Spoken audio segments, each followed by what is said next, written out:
Assalamualaikum warahmatullahi wabarakatuh.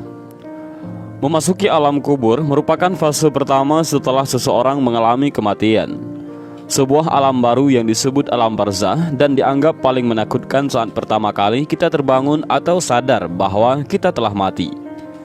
Seseorang yang sudah mati akan merasa tak percaya jika ia sudah meninggalkan alam fana dan serasa bermimpi ketika di alam kubur. Digambarkan jika seseorang yang baru 1 hari meninggal seperti mengalami mimpi jika dia belum mati, tetapi sebenarnya sudah memasuki alam barzah. Disebutkan ketika seseorang yang mengalami kematian dan kemudian memasuki alam kubur, maka pertama yang akan datang adalah malaikat mungkar dan nangkir. Kedatangan malaikat mungkar dan nangkir di alam kubur ini pun digambarkan dengan cukup menyeramkan bagi mereka yang banyak melakukan maksiat semasa hidup. Tetapi akan nampak menawan bagi mereka yang semasa hidupnya taat di jalan Allah. Ketika pertama kali berhadapan dengan manusia di alam kubur, maka ada 6 pertanyaan yang akan diajukan oleh malaikat mungkar dan nangkir. Adapun 6 pertanyaan di alam kubur ini menentukan perjalanan selanjutnya. Apakah dia akan di tempat bersama para nabi, ulama, dan umara di surga, atau justru memasuki neraka dan dihisab terlebih dahulu? Pertanyaan itu adalah yang pertama, man rabbuka, siapa Tuhanmu? Ma dinuka, apa agamamu? Man nabiyuka, siapa nabimu? Ma kitabuka, apa kitabmu? Aina kiblatuka, di mana kiblatmu? Dan yang keenam adalah man ikhwanuka, siapa saudaramu? Benarlah demikian, kehidupan alam barzah atau alam kubur banyak disebutkan dalam Al-Quran dan hadis, serta siksa-siksanya yang tanpa ampun bagi mereka yang berdosa, tetapi akan mendapatkan kelapangan dan ketenangan bagi umat yang beramal saleh. Dan berikut ini adalah hadis Rasulullah SAW yang menggambarkan perjalanan manusia setelah melewati fase kematian. Maka di alam kubur sudah menanti kehidupan baru dan serba asing. Hadis panjang Al-Barra' bin Azib yang diriwayatkan oleh Imam Ahmad dan disahihkan oleh Imam Al-Hakim dan Syekh Albani ini menceritakan perjalanan para manusia di alam kuburnya. Suatu hari kami mengantarkan jenazah salah seorang sahabat Nabi SAW dari golongan Ansar. Sesampainya di perkuburan, liang lahat masih digali. Maka Rasulullah SAW pun duduk ataupun menanti. Dan kami juga pun duduk terdiam di sekitarnya, seakan-akan di atas kepala kami ada burung gagak yang hinggap. Rasulullah SAW memainkan sepotong dahan di tangannya ke tanah. Lalu beliau mengangkat kepalanya seraya bersabda, "Mohonlah perlindungan kepada Allah dari azab kubur." Beliau ulangi perintah ini 2 atau 3 kali. Kemudian beliau SAW bersabda, "Seandainya seorang yang beriman sudah tidak lagi menginginkan dunia dan telah mengharapkan akhirat ataupun sakratul maut, turunlah dari langit para malaikat yang bermuka cerah secerah sinar matahari. Mereka membawa kain kafan dan wangi-wangian dari surga, lalu duduk di sekeliling mukmin tersebut sejauh mata memandang. Setelah itu, turunlah malaikat pencabut nyawa dan mengambil posisi di arah kepala mukmin tersebut.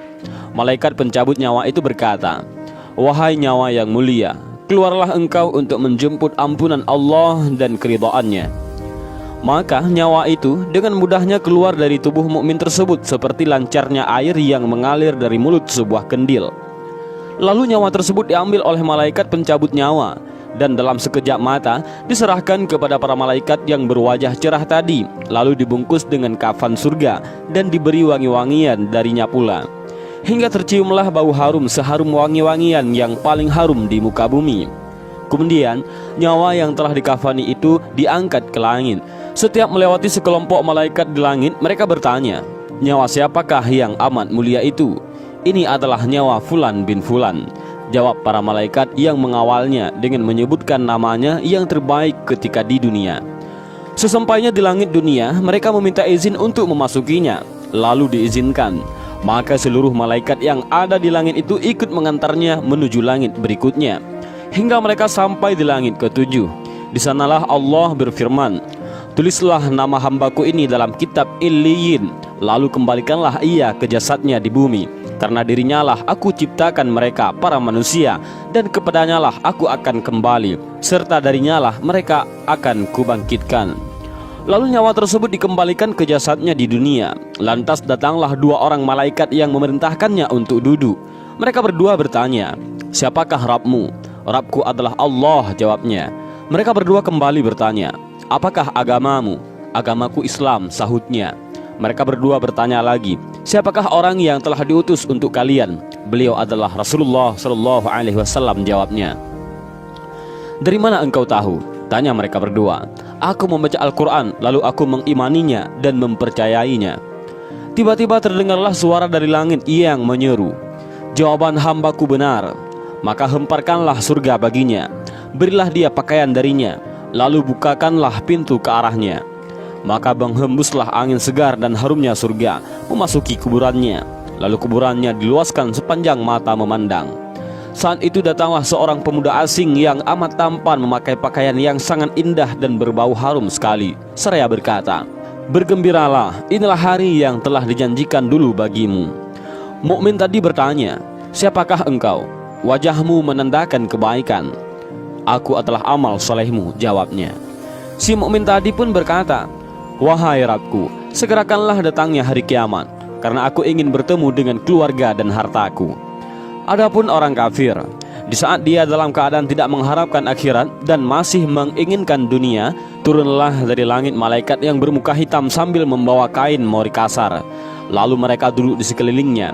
Saat itu turunlah malaikat pencabut nyawa dan duduk di arah kepalanya seraya berkata, "Wahai nyawa yang hina, keluarlah dan jemputlah kemurkaan dan kemarahan Allah."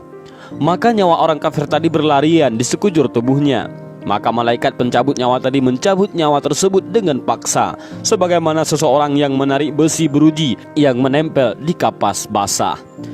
Begitu nyawa tersebut sudah berada di tangan malaikat pencabut nyawa, sekejap mata diambil oleh para malaikat bermuka hitam yang ada di sekelilingnya. Lalu nyawa tadi segera dibungkus dengan kain mori kasar. Tiba-tiba terciumlah bau busuk sebusuk bangkai yang paling busuk di muka bumi. Lalu nyawa tadi dibawa ke langit. Setiap mereka melewati segerombolan malaikat, mereka selalu ditanya, "Nyawa siapakah yang amat hina ini?" "Ini adalah nyawa Fulan bin Fulan," jawab mereka dengan namanya yang terburuk ketika di dunia.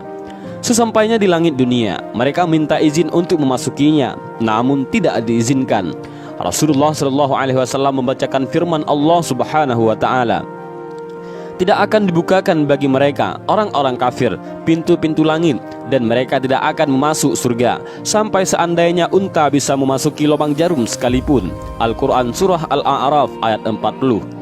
Saat itu Allah berfirman, "Tulislah namanya di dalam sijjin di bawah bumi." Kemudian nyawa itu dicampakkan dengan hina. Rasulullah Shallallahu Alaihi Wasallam membacakan firman Allah Ta'ala, "Barang siapa mempersekutukan sesuatu dengan Allah, maka adalah ia seolah-olah jatuh dari langit lalu disambar oleh burung atau diterbangkan angin ke tempat yang jauh." Al-Quran Surah Al-Hajj ayat 31. Kemudian nyawa tadi dikembalikan ke jasadnya, hingga datanglah dua orang malaikat yang menundukkannya seraya bertanya, "Siapakah Rabbmu?" "Aku tidak tahu," jawabnya. Mereka berdua kembali bertanya, "Apakah agamamu?" "Aku tidak tahu," sahutnya. Mereka berdua bertanya lagi, "Siapakah orang yang telah diutus untuk kalian?" "Aku tidak tahu," jawabnya. Saat itu terdengar seruan dari langit, "Hambaku telah berdusta, hamparkanlah neraka baginya dan bukakan pintu ke arahnya." Maka hawa panas dan bau busuk neraka pun bertiup ke dalam kuburannya. Lalu kuburannya dipres oleh Allah Subhanahu Wa Taala hingga tulang belulangnya pecah dan menancap satu sama lainnya. Tiba-tiba datanglah seorang yang bermuka amat buruk, memakai pakaian kotor dan berbau sangat busuk, seraya berkata, "Aku datang membawa kabar buruk untukmu. Hari ini adalah hari yang telah dijanjikan bagimu." Orang kafir itu seraya bertanya, "Siapakah engkau?" "Wajahmu menandakan kesialan." "Aku adalah dosa-dosamu," jawabnya. "Wahai Rabbku, janganlah engkau datangkan hari kiamat," suruh orang kafir tadi. Dan hadis panjang ini diriwayatkan oleh Ahmad dalam Al-Musnad dan disahihkan oleh Al-Hakim dalam Al-Mustadrak dan oleh Albani dalam kitab Ahkamul Janaiz. Dan itulah gambaran bagaimana kondisi seseorang yang sudah berada di alam kubur. Semua akan ditentukan lewat amal dan perbuatannya semasa hidup di dunia. Tentunya hal ini menjadi pelajaran bagi kita semua agar menjalankan perintah Allah dan menjauhi larangannya. Lantas bagaimana dan apa yang harus kita lakukan untuk menghadapi kematian? Maka perbanyaklah amal ibadah. Bahkan agar terbebas dari siksa alam kubur dan bisa menjawab 6 pertanyaan itu, selain menjalankan semua perintah Allah dan menjauhi segala larangan Allah, maka kita harus tetap memanjatkan doa. Dan ini adalah doa agar terlepas dari siksa alam kubur yang diajarkan oleh Rasulullah SAW, yaitu Allahumma inni a'udzubika min adzabil qabri wa min adzabin nar wa min fitnatil mahya wal mamati wa min fitnatil masiihid dajjal. Yang artinya adalah, ya Allah, aku berlindung kepadamu dari azab kubur, azab neraka, cobaan hidup dan mati, dan fitnah dajjal yang terhapus dari rahmat Allah. Dan inilah sedikit gambaran alam kubur dan 6 pertanyaan di alam kubur yang menentukan seseorang muslim bebas dari siksa menuju akhirat. Mudah-mudahan video singkat ini bermanfaat. Wallahu a'lam bishawab. Assalamualaikum warahmatullahi wabarakatuh.